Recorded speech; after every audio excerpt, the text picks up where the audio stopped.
Welcome to Bollywood Deep Dive from IndiaReview.com, your daily Bollywood news. Let's get into it. Let's. And we have to start with the story that has completely taken over my entire social media feed, the giant intergalactic Prabhas-shaped elephant in the room. You mean Kalki 2898 AD, and the whispers, which are now becoming slightly louder conversational tones, about its sequel. Exactly. The film is still practically echoing in theaters, and we're already deep into sequel casting rumors. The headline of the moment is Alia Bhatt. Did she or didn't she seemingly confirm her entry, now that Deepika Padukone's character arc, well, if you've seen the movie. No spoilers, but yes, her arc had a certain finality to it. So the speculation is that Alia Bhatt is stepping into this universe. And the evidence? The evidence is classic Bollywood pre-production breadcrumbs. She reposted the trailer for her upcoming film Alpha, which is perfectly normal. But who also gave it a shout-out? Prabhas. Ah, the professional shout-out, the currency of goodwill in the industry. It's not a confirmation, but it's not a confirmation. It's the equivalent of two people who are secretly dating, liking each other's Instagram posts. The public sees it, they know. They know. And it's so interesting how this works. It's never a press release. It's a carefully curated series of social media interactions that lets the audience connect the dots themselves. It builds hype without committing to anything. It's genius, really. And let's be honest, Alia Bhatt in a Nag Ashwin sci-fi epic, it just makes sense. She has the star power, the performance chops, and she's already a household name across the country thanks to films like RRR. She fits the pan-India model perfectly. She absolutely does. It feels like a very natural progression, and it speaks to the scale of what they're building. You don't follow up a film with Deepika Padukone with just anyone. You need someone of Alia's stature. And speaking of Alia and big projects, this brings us neatly to her other big film, Alpha. The advance bookings have started, and while the numbers are modest so far, around 700 tickets sold in limited showings, it's part of a much bigger trend we're seeing for 2026. The year of action. It feels like every major star is strapping on some tactical gear and getting ready for a big fight sequence. It really does. You have Shah Rukh returning with what is expected to be another massive action spectacle. You have Alia and Shahvari and Alpha, which is being billed as a spy action film. Ali Fazal is also in the mix. It feels like the industry saw the massive success of the spy universe and other action films and said, yes, more of that, please. You can't blame them. Audiences have been showing up in droves for these high-octane, visually spectacular films. It's pure cinematic escapism. And it's exciting to see more women leading these kinds of projects, like with Alpha. Absolutely. The idea of Alia Bhatt and Shahvari leading a spy film feels fresh and necessary. It's moving beyond the token, strong female character who gets one fight scene and into territory where they are the architects of the entire narrative. And with Shah Rukh Khan, after the phenomenal success he's had, anything he does in the action space is going to be an event. It's not just a movie release, it's a cultural moment. 2026 is shaping up to be a very loud, very explosive year at the box office. I'll bring my earplugs. But moving from on-screen action to off-screen drama, though it's more of a media talking point really, there's a lot of conversation around Kangana Ranaut. Ah yes, this is a strange one. After some unrelated controversies, suddenly her age has become a point of discussion, with some reports claiming she's a couple of years older than her officially stated age. And honestly, my first reaction is, who cares, right? It just feels like such a non-issue. But it speaks to this intense, often bizarre scrutiny that actors, especially female actors, are under. Every single detail of their life is up for public debate. It's exhausting. And the fact that this is even a headline feels a bit silly. Whether she's 29, 30, or 31, how does that change her body of work? How does that affect her talent? It doesn't, at all. It's just noise. What's more interesting is the actual work. And on that front, there's news about Queen too. The celebrated Marathi actor Subodh Bhave is reportedly set to star opposite her. Now that is interesting news. Subodh Bhave is a powerhouse performer. Pairing him with Kangana in a sequel to a film as beloved as Queen is a fascinating choice. It suggests they're aiming for real substance, not just trying to cash in on the name. And Kangana is also making a return to the reality show Lock Up for its second season, this time as the Janta Ki Awaaz, or the voice of the audience, which is a new role for her. So she's definitely keeping busy on multiple fronts, from one massive name to another. Let's talk about the master of scale himself, S.S. Rajamouli. He was in Paris for a masterclass and gave an update on his next epic, currently titled Varanasi, starring Mahesh Babu and Priyanka Chopra. Just saying that sentence feels huge. And the update is, they have about 80 days of shooting left. He says, only smaller scenes are left, which in Rajamouli speak could mean anything. A smaller scene for him might involve a cast of 1,000 and a very complex logistical setup. Right. His idea of a small scene is probably what other directors consider their climax, but 80 days is still a significant amount of time. It tells you the level of detail and perfectionism he's working with. There's no rushing that process. After what he achieved with Bahubali and RRR, the expectations for this film are, frankly, astronomical. It's probably the most anticipated film in the country, even though we know almost nothing about it. That's the power of his brand. The name SS Rajamouli is the biggest star on the poster. Adding Mahesh Babu and Priyanka Chopra to that, it's just a recipe for a global cinematic event. It truly is. And speaking of global stars and major projects, we have a few headlines involving Deepika Padukone. First, there's this slightly clickbaity one from a Coffee with Karan appearance during Tamasha promotions. Oh, I saw this one. Here's why Deepika Padukone wants to be with Ranbir Kapoor, and it's just Karan Johar teasing her about appearing on the show with him. It's old news being recycled. It's the internet content machine churning away. But a more current story links her to Ranbir in a different way. It's about work ethic. Amidst a discussion about an actress's 8-hour shift, Rajkumar Hirani came out and praised Ranbir Kapoor's dedication during the filming of Sanju. Yes, he said Ranbir would show up at 3 a.m. for makeup and prosthetics without a single complaint because, as Hirani put it, they understand the importance. And that's a fascinating insight into the kind of discipline required at that level. It's not just about talent. It's about an incredible amount of hard work and commitment that the audience never sees. The hours spent in the makeup chair before the camera even starts rolling. It really reframes the conversation. It's a demanding, physically and mentally taxing job. That kind of dedication is what separates the good from the great. Absolutely. Now let's talk box office because the numbers are rolling in for a few big releases. Akshay Kumar's Welcome to the Jungle is doing very well indeed. It's crossed 119 crore worldwide in just 5 days, beating the collections of his other recent film, Bade Mian Chode Mian. It's now his 6th highest post-pandemic grosser. That's a solid hit. The Welcome franchise has this built-in nostalgia and goodwill, and it seems like audiences were really in the mood for a big, fun ensemble comedy. And Akshay Kumar is not slowing down. He has another film, Baby Do Die Do, which is following this new trend of paid previews before the official release date. This is becoming a really popular strategy, isn't it? We saw it with Dhurandhar The Revenge and Booth Bangla. It builds incredible word-of-mouth buzz right before the weekend.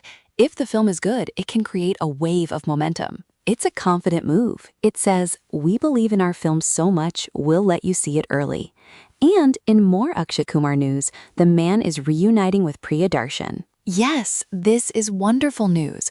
Priyadarshan confirmed he stepped away from Hera Fairy 3 and is doing his 9th film with Akshay, a comedy thriller that's supposed to start filming in December. That collaboration has given us some of the most iconic comedies in modern Bollywood history. Hera Fairy, Bulbulaya, Garam Masala, the list goes on. The two of them just have a magical chemistry. They really do. It feels like a return to a beloved formula, and I am 100% here for it. A Priyadarshan Akshay Kumar comedy thriller sounds like the perfect movie night. For sure. And while we're on the topic of box office, we should give a shout out to Marathi cinema. The adventure thriller Gaba Kund is doing steadily well. Yes, it's on its way to becoming the 5th highest grossing Marathi film of 2026. It's another sign of the strength and diversity of regional cinema. These are films with great stories that are finding a dedicated and growing audience. It's so fantastic to see. And on a completely different note, another film that's found a massive audience, albeit in a different way, is the Telugu film Jaya Janaki Nayaka. This story is wild. The film, which was a box office flop when it was released, has crossed 1 billion, with a B, views on YouTube. 1 billion? How does that even happen? It's the magic of the algorithm and the power of dubbed cinema on YouTube. These action-packed South Indian films, when dubbed into Hindi, find a second life and a colossal audience online that they never had in theaters. It's a whole parallel film industry in a way. That is incredible. It shows that a film's fate isn't sealed on its opening weekend anymore. There are so many avenues for a movie to find its people. Speaking of people and their opinions, there's been a bit of a social media storm around Dia Mirza. I saw this. She was on a podcast and shared a story about her young son correcting a delivery person about using plastic packaging. Her intention seemed to be to share a proud parenting moment about environmental awareness. But it didn't land that way with a lot of people online. She faced a lot of backlash, with users feeling it was condescending and out of touch to have a child from a privileged position schooling a working-class individual. It's a tricky situation. It highlights this massive gap between celebrity intention and public perception. What she likely saw as a cute, positive story, others saw as a display of privilege. And it opens up a bigger conversation about the content celebrities share. The curated perfection can sometimes feel very distant from the reality of most people's lives. And this was an example where that disconnect became really apparent and sparked a negative reaction. It's a minefield they have to navigate. And navigating the public eye also brings us to the perennial paparazzi issue. Several stars have spoken out recently. Yes, Neha Dhupia was seen in a video losing her cool with photographers for taking back shots, saying that kind of disrespect won't be tolerated anymore. Good for her. It's something that has needed to be said. The culture has become so intrusive, and the obsession with capturing every angle, often in unflattering or objectifying ways, is just not okay. Saif Ali Khan also made a strong statement, saying his life was fine without them, and that personal boundaries must be respected. He feels that erodes the mystique of being an actor. He has a point. When you see someone every single day just going to the gym or getting groceries, it does change the dynamic. But more than that, it's about basic human decency and the right to privacy. And we even saw a viral video of Preeti Zinta at the airport where a security officer asked her to remove her sunglasses for a check. People on the internet were applauding the officer for applying the rules equally, saying no special treatment, which is how it should be. But the fact that it's newsworthy tells you how often people expect the rules not to apply to celebrities. It feels like the entire ecosystem around celebrity and paparazzi culture is at a tipping point, with both stars and the public getting a little fed up. I think you're right. Now, let's switch gears to some exciting collaborations and reunions. There's the eternal question. Will Aamir Khan and Shah Rukh Khan ever do a movie together? The question that has been asked since the dawn of time, and Aamir Khan gave a characteristically thoughtful, if non-committal, answer. He basically said that for them to come together, the script would have to be truly exceptional and do justice to both of them. It can't just be a gimmick, which is the right answer. You don't want to waste a casting coup like that on a mediocre film. The anticipation is so high that the movie itself would have to be a masterpiece to live up to it. I'd rather they wait for the perfect script than rush into something. Me too. And speaking of reunions, there was a lovely one for the 25th anniversary of Lagan. Aamir Khan and Gracie Singh recreated one of their scenes from the film. That was so heartwarming to see.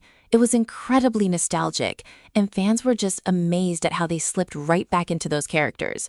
Their dialogue delivery, their expressions, it was like no time had passed at all. It's a testament to how iconic that film and those characters are.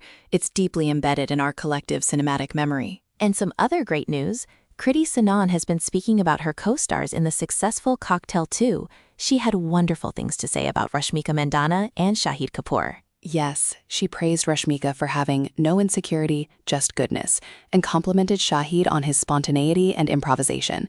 It's always nice to hear about positive on-set dynamics. It really is, especially for a film like that, which relies so much on the chemistry between the three leads. Clearly, that warmth we saw on screen was genuine. The film is doing well, by the way, with solid box office collections. That's great to hear.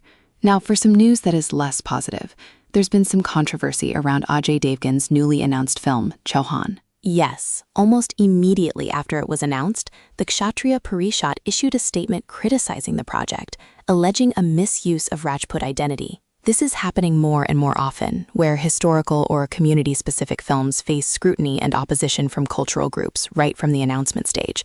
It's a very difficult tightrope for filmmakers to walk. It is.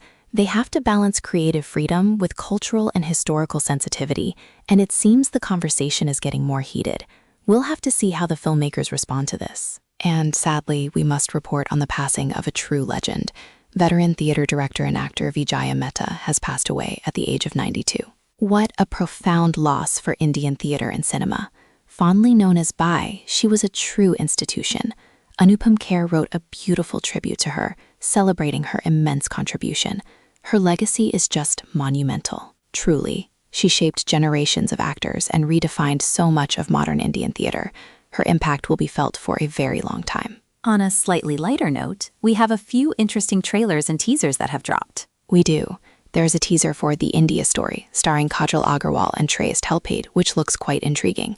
And for all the fans out there, a Telugu teaser for Mirzapur the movie. Okay, that's big. Taking the iconic series to the big screen is a massive move, and launching a Telugu teaser shows their pan-India ambitions. Pankaj Tripathi, Ali Fazal, Divyendu, seeing that world on a cinema screen is going to be intense. It definitely is. And finally, let's just touch on a few more quick headlines. Samantha Ruth Prabhu has spoken out about wanting cinema to stop reducing women to spectacle, just there for a song or a dance. Her own film, Ma Inti Bangaram, has become the highest-earning women-led Telugu film, which is a fantastic achievement. That's amazing, and it gives her such a powerful platform to make that statement from. She's not just talking the talk, she's walking the walk with her film choices and their success. We also have Bobby Deol reuniting with Prakash Jha for the 4th season of Ek Badnaam Ashram, which is set to begin filming in August. That show has a massive dedicated following. Baba Nirala returns. And to round it out, Ayushmann Khurrana's next film has been announced. It's titled Mupapa, described as genre-defying, and it's slated for a February 2027 release. A genre-defying Ayushmann Khurrana film? Sounds about right. You never know what to expect from him, which is what makes his career so exciting to follow. Exactly. It's been a packed week of announcements, controversies, milestones, and heartfelt goodbyes. A little bit of everything, as always. It's never a dull moment. Headlines se heartbeats tak. You've been listening to Bollywood Deep Dive from IndiaReview.com. Come back tomorrow. Namaste.